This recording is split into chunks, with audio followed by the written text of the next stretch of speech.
Hello students, this video is for class 10 biology. In this video I will continue with the chapter that I have started with you people, that is control and coordination in living organisms. In this video I am going to continue with the nervous system of this chapter.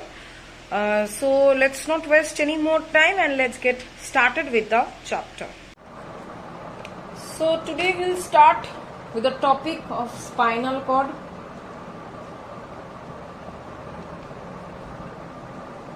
Spinal cord, it is the cylindrical part of the nervous system, central nervous system, which is present within the bony covering called vertebral column.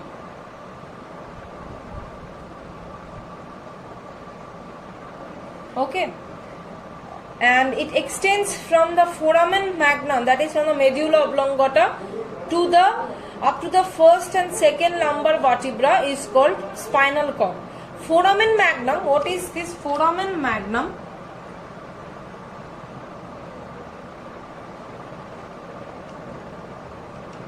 It is an opening present at the base of the skull through which spinal cord joins with the brain.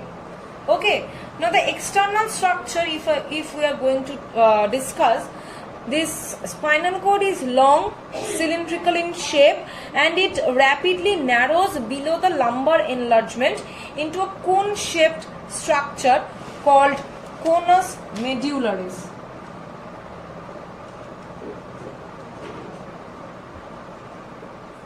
Okay, conus medullaris.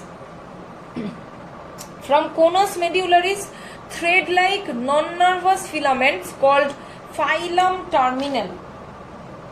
From this conus medullaris, this filum terminal pass downwards. Okay, now this conus medullaris and final terminal together look like horse tail called, that means these two togetherly they are called cauda equina. Okay, cauda equina. Although the spinal cord is a continuous structure, but it is divisible into 31 segments. We already know, that's why 31 spinal nerves comes out. Among them, it consists of 8 cervical, 12 thoracic, 5 lumbar, 5 sacral and 1 coccygeal. Now if I'll consider the internal structure, internally the spinal cord consisting of H-shaped gray matter and peripherally white matter. Okay, now a tubular space filled up with the CSF running through the center of the gray matter of the spinal cord is called central canal. The diagram is like this. So this is the central canal, okay, of the spinal cord. Now if I'll draw the picture,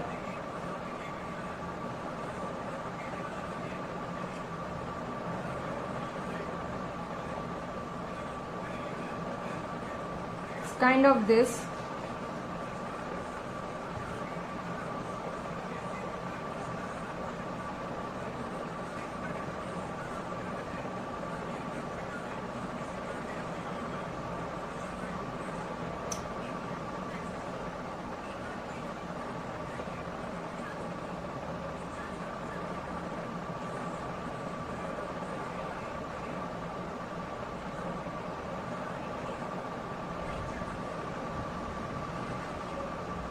So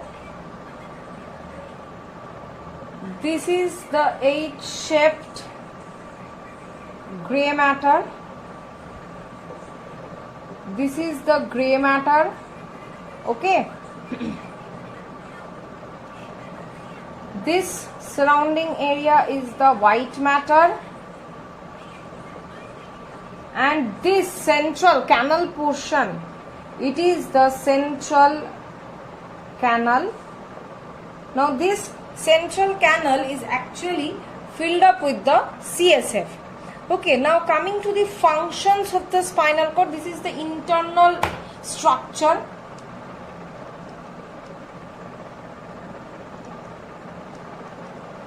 of the spinal cord. Now coming to the functions of the spinal cord, obviously it is the center for the reflex action, because we already know that the reflex action do not goes to the brain. In order to save the time, it goes to the spinal cord region, and this is being controlled by the spinal cord. Next is that it connects as the connecting organ, because it connects different body parts with the brain. Apart from this, it is the center for ANS or autonomic nervous system. Okay. The sympathetic nerves originate from the thoracic and the lumbar regions, whereas the parasympathetic nerves rises from the sacral region. So this was about the functions and the internal structure and the external structure of the spinal cord. Now coming to the location and function of meninges and CSF. Meninges and CSF. Okay, its location and function. Now if I will go for the location, this central nervous system is divided into two halves. It consists of brain and spinal cord, that we already know. Now this meninges, that means this one, this is the whole of the CNS, that means both the brain and the spinal cord is covered by soft membrane, protective membrane, which is termed as the meninges. So it is the protective membrane of what? Of the CNS. Okay, and this meninges is divided or consisting of three parts. What are three layers, you can say. What are the three layers? First of all, outer dura mater, very important this one. Number 2, inner pia mater.